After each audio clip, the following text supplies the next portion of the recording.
कर रहे हैं। जी,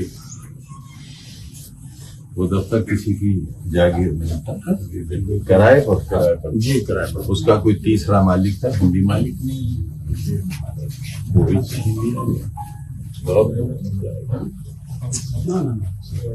सिर्फ इसलिए कि वो एक सर छुपाने की जगह, 4 लोगों के बैठने की जगह। आज एक दुनिया से गुजरे हुए आदमी पर फूल भी नहीं डाल सकते, कहीं हमें किराए पर भी नहीं मिल रहा है। मुसीबत यह है कि हम अपना शादी घर बेचना चाहते हैं, कोई खरीदने वाला नहीं। घर बेचना चाहते हैं, कोई खरीदने वाला नहीं। वो कहते हैं साहब आपका घर खरीद कर, आपका उस खरीद कर मुसीबत में थोड़ी आएंगे, मार डालेंगे हमें सरकार और इंतजामिया वाले। क्या करें, हम तो जहर भी खरीदने जाए तो जहर भी नहीं मिलेगा। बहुत भारी मन से भाई, बहुत भारी मन से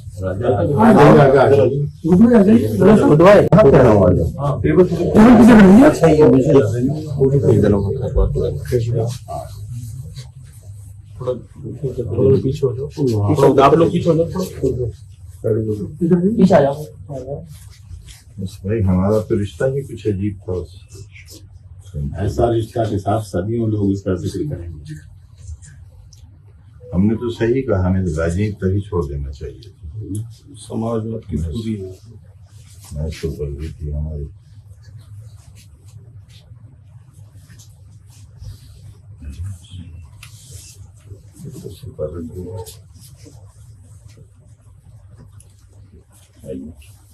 ना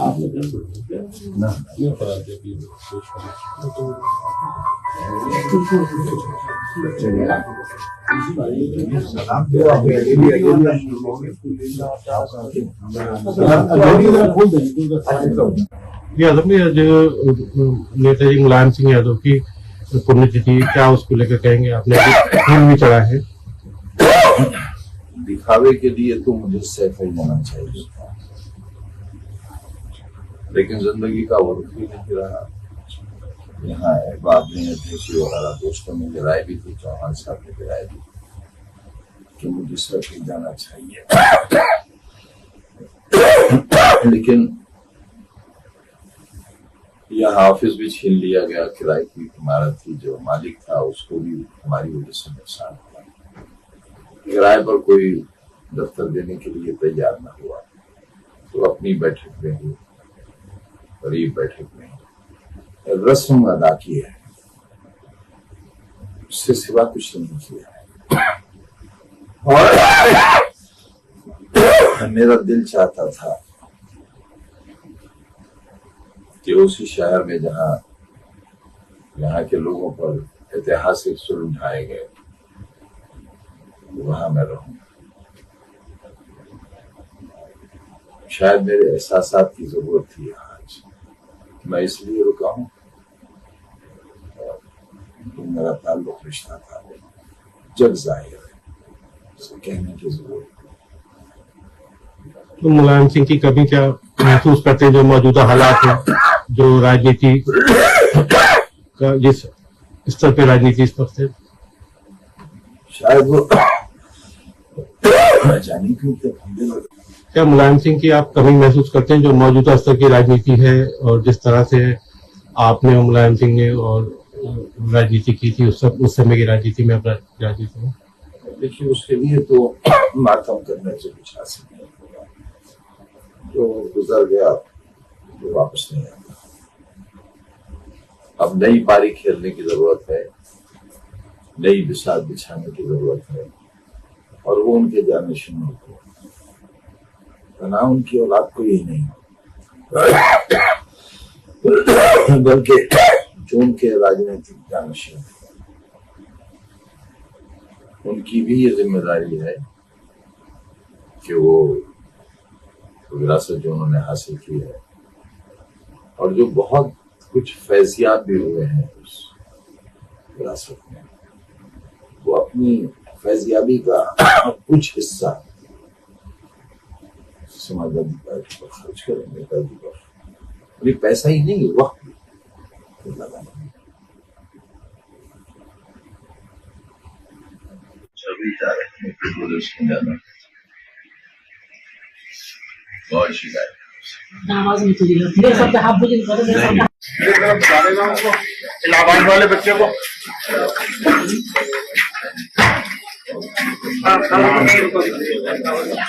तो आज नेताजी मुलायम सिंह की पुण्यतिथि है, उसको लेकर क्या कहेंगे और किस तरीके से आपने किया है?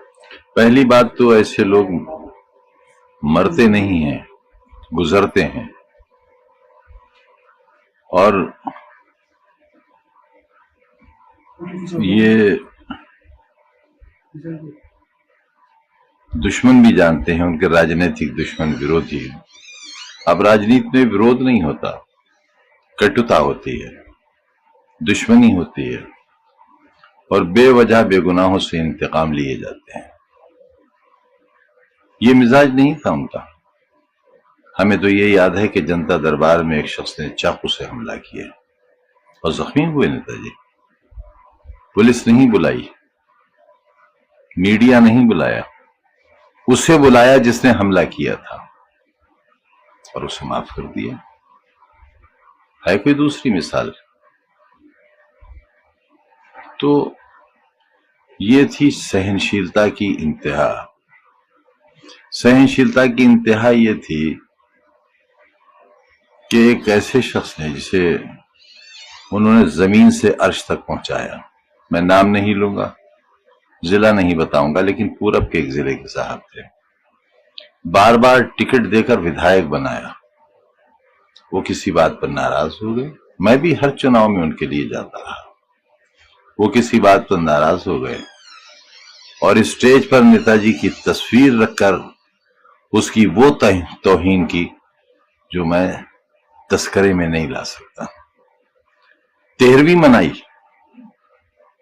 खाना खिलाया तमाम लोगों को सभा में जो बुलाए गए थे।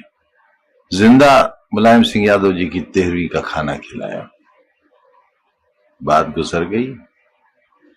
मैं एक दिन लखनऊ में था और मिलने चला गया तो देखा ड्राइंग रूम में तन्हा उसे लिए बैठे हैं और उसके आगे फल भी रखे हैं और पकौड़ियां बहुत खाते थे वो भी रखी हैं, उसकी खातिर पूरे हैं। मुझसे बर्दाश्त नहीं हुआ और मैं नहीं बैठा, मैं बाहर निकल आया।